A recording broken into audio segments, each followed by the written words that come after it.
sou a Mariana, eu sou psicóloga, e esse aqui é um espaço pra gente pensar nas entrelinhas dos livros e da vida. Eu li um livro esse ano, que foi indicação de um amigo, porque uma das metas que eu coloquei pra mim esse ano seria tentar ler livros que falavam sobre diferentes culturas, de diferentes nacionalidades, e esse amigo me indicou Pachinko. E eu li esse livro e eu fiquei encantada. É uma leitura tão envolvente, me lembrou um pouquinho de 100 Anos de Solidão, por conta dessa questão geracional, né, da gente ir acompanhando uma família, mas ao mesmo tempo tem uma identidade muito própria, né, e esse livro me emocionou, me tocou e me trouxe, assim, algumas reflexões que eu achei legal e que eu queria compartilhar. Eu acho que existe uma noção muito forte quando a gente fala de desenvolvimento pessoal, que a nossa vida, as nossas conquistas, tudo que a gente faz ou alcança é um resultado das nossas escolhas, é um resultado das nossas atitudes, mas nem sempre é assim. Tem muita coisa que não tá no nosso controle, mas que afeta diretamente o resultado da nossa vida. E acho que esse livro, ele toca muito nesse ponto, porque não é um livro sobre superação. Não é um livro sobre as pessoas superando todos os obstáculos e muitos obstáculos que aparecem para elas. É um livro sobre perseverança, é um livro sobre resistência, é um livro sobre o que se dá para fazer dentro de uma circunstância que não se dá para fazer muita coisa. Então ele não mostra pessoas que vencem, apesar de tudo. Ele mostra pessoas que continuam, apesar dos limites, apesar de situações em que a decisão é tomada por elas, em que elas não têm espaço para ação, ou pelo menos para agência, em relação a como a vida delas vai ser. E aí, o que se faz com isso que sobra e que a gente precisa lidar, né? Então, Pachinko é um livro escrito pela escritora Min Jin Lee, não sei se eu tô falando certo, mas ele acompanha uma família coreana vivendo no Japão e lidando com todos os eventos históricos que perpassam as diferentes gerações da família. Então a gente tem o colonialismo, a gente tem as guerras e a gente tem, principalmente, no meio de tudo isso, o sentimento de não pertencimento. A gente tem uma família que é coreana e que foi obrigada a migrar para o Japão e que no meio disso tudo se vê como não sendo mais 100% coreana, não sendo de forma alguma japonesa e tendo jogado em si essa sensação de não pertencimento, tendo que lidar. Existe no decorrer de todas as gerações um sentimento de estar um pouco de fora, de estar um pouco fora do seu lugar, realmente, assim. Então a gente tem, né, o fio condutor dessa história, assim, não existe necessariamente uma personagem principal, mas a gente acompanha muito a Sunja. E ela é a gente começa acompanhando ela enquanto criança e vai crescendo junto com ela, e ela é uma pessoa que tem uma decisão tomada por ela, né? Ela, ainda muito jovem, ela é refém de uma decisão dela, mas depois tem seguidas decisões que são tomadas por ela e que ela vai precisar aceitar, acatar, lidar, porque dentro do contexto que ela está inserida, existe um limite muito pequeno de ação. Existe muito pouco espaço para ela ter a autonomia de fato para decidir o que ela quer fazer com a própria vida. Então ela aceita as possibilidades que são oferecidas para ela. Então ela engravida e ela recusa a possibilidade de se tornar amante do cara que ela engravidou. Isso é uma decisão que ela toma. Ela toma agência sobre a própria vida nisso. E a partir disso ela tem um caminho muito limitado, porque uma mulher solteira e grávida estava basicamente arruinada. Então ela encontra a possibilidade de se casar com o Isaac e que ele assumiria o filho dela, e ela acredita que... Não sei muito se ela acredita, mas é meio que a única possibilidade que ela tem naquele meio, né? E ela resolve aceitar e resolve tentar fazer aquilo dar certo, aquilo ser o melhor possível dentro de todas as possibilidades que existiam. Então, o tempo todo a gente tem escolhas dentro de limites muito rígidos. Então, existe um lugar onde eu posso escolher, mas dentro de possibilidades muito escassas.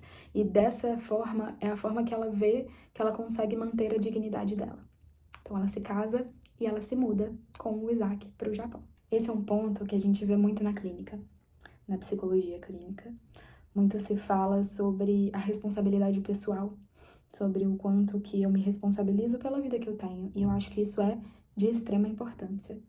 Mas o que acontece quando o contexto que a gente tem para lidar é muito limitado? O que acontece quando não são todas as possibilidades, ou não são muitas as possibilidades que a gente tem para tomar uma decisão? Como é que a gente fala de responsabilidade pessoal em um contexto escasso? O contexto molda não só o que a gente faz, mas a partir do que a gente faz, ele molda também o que a gente acredita sobre a gente mesmo, o que a gente acredita sobre o mundo, o que a gente acredita que é capaz ou o que a gente acredita que é possível. O contexto molda a gente nesse sentido. Então é muito fácil a gente falar de responsabilidade pessoal quando as possibilidades são amplas. O que acontece quando eu não posso decidir por mim mesma? O que acontece quando a decisão que eu tenho para tomar, ela parte muito mais da sobrevivência, da escassez, do que de tudo que eu quero alcançar? Então, nem todo comportamento é uma escolha livre. Às vezes, o comportamento é uma resposta, talvez a única resposta possível dentro de um cenário limitado. Então, a Sunja, ao longo da vida, ela vai se reorganizando, né? Assim, aparece alguma coisa para ela lidar, ela assimila aquilo e ela tenta se reorganizar e reelaborar a realidade deles a partir daquilo que é necessário para sobreviver. Para sobreviver, para cuidar dos filhos, para cuidar da família, principalmente, né? E falando em filhos, a gente tem o Noah. O Noah é o filho da Sunja e ele cresce sendo muito marcado por essa sensação de não pertencimento. Então ele faz de tudo para pertencer, para ser incluído ou para pelo menos não destoar tanto assim da realidade à volta dele. Então ele tá na escola ele sofre muita discriminação e ele vê nos estudos a capacidade ou a possibilidade de crescer, de se desenvolver e de ter um pouco mais de agência sobre a própria vida. Então as escolhas dele nem sempre são sobre quem ele quer ser, o que ele quer ser ou o que necessariamente ele acredita, mas sobre como eu posso me inserir nesse meio sem destoar, tanto assim, como eu posso ser aceito. Então existe muito essa noção de identidade por trás desses personagens, né? Enquanto o Noah lida dessa forma, o Mozazu, que é o irmão dele, lida de uma forma diferente. Ele, em alguma medida, ele aceita esse lugar estigmatizado e ele busca, então, quais são as opções que ele tem nesse lugar. Ele busca a sobrevivência dele mais do que a aceitação. De qualquer uma dessas formas de lidar, a sensação de não pertencimento é algo muito profundo para a nossa autoestima. Quando a gente fala de baixa autoestima, a gente não está falando só sobre a falta de confiança em si mesmo. A gente está falando sobre como a gente foi ensinado a se enxergar dentro do mundo. Como as pessoas nos enxergam é uma forma de moldar também como a gente se enxerga. Então, o sentimento de não pertencer gera um sentimento de não ter valor naquela cultura, naquele mundo, naquele contexto. E isso é algo muito importante para o nosso senso de autoestima, né?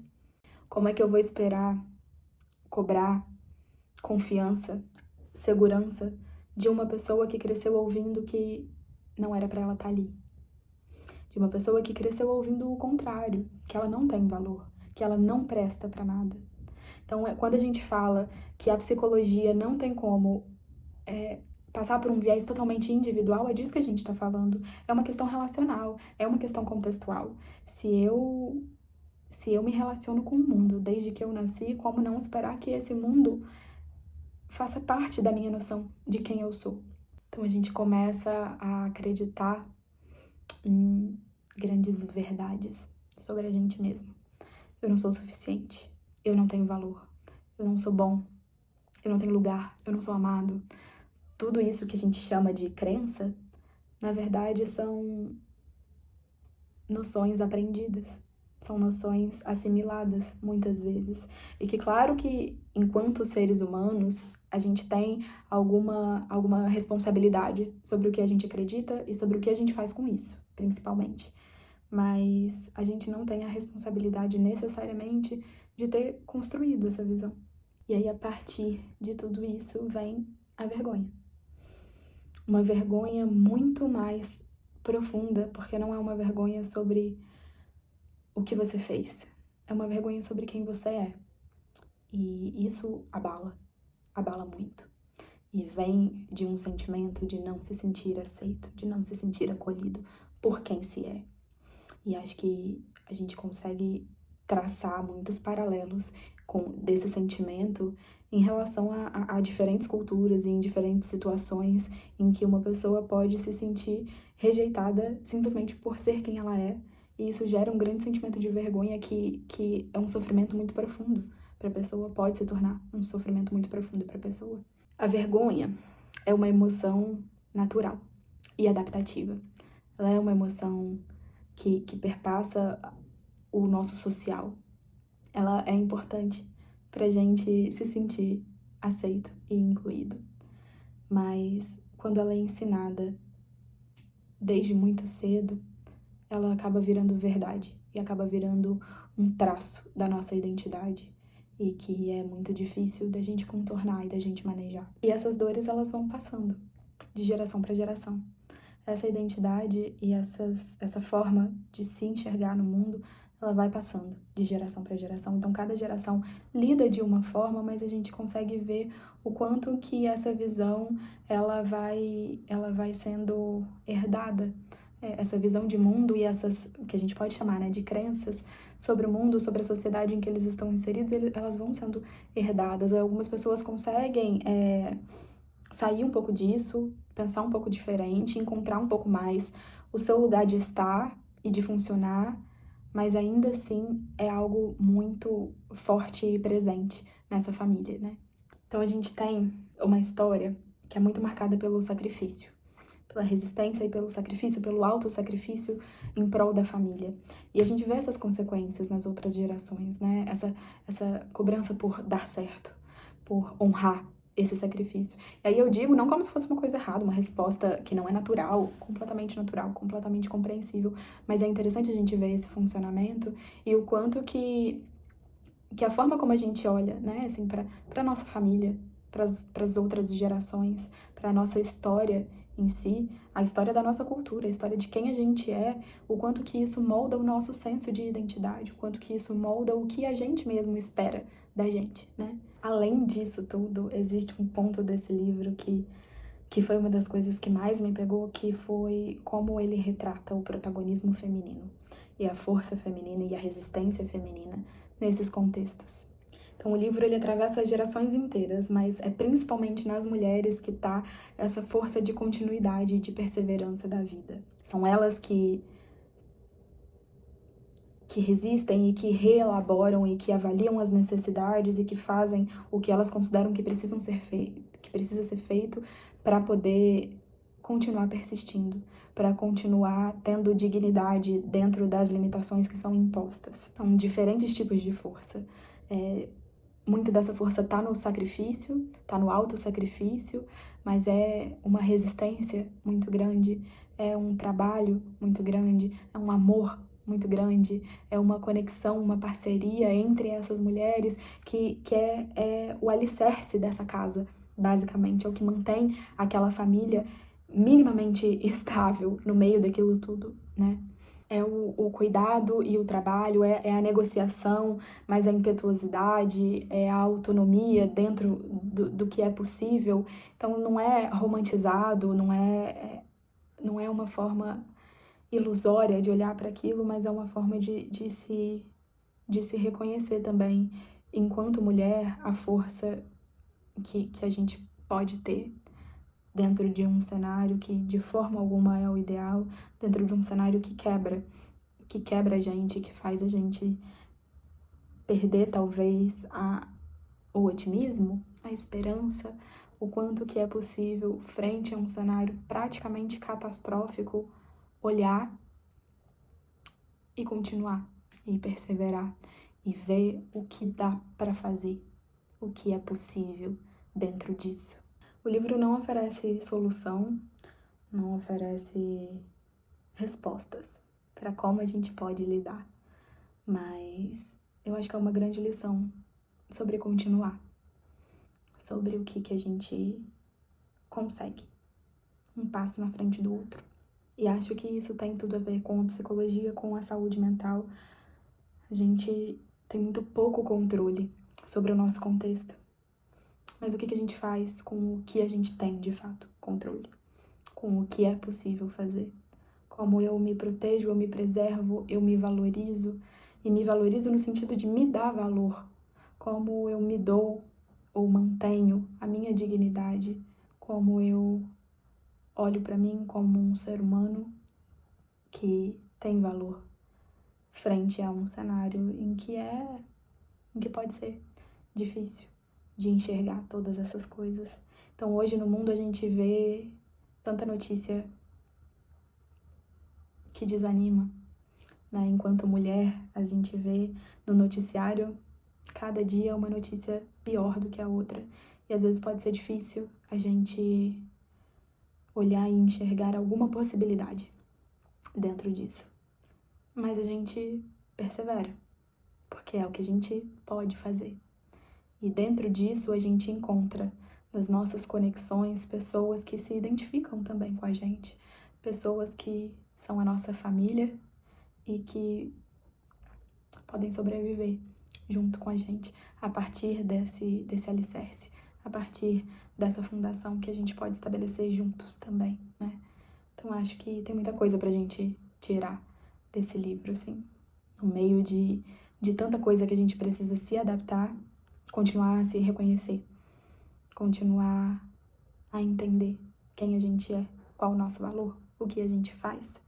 Acho que isso é importante, vai ser sempre importante.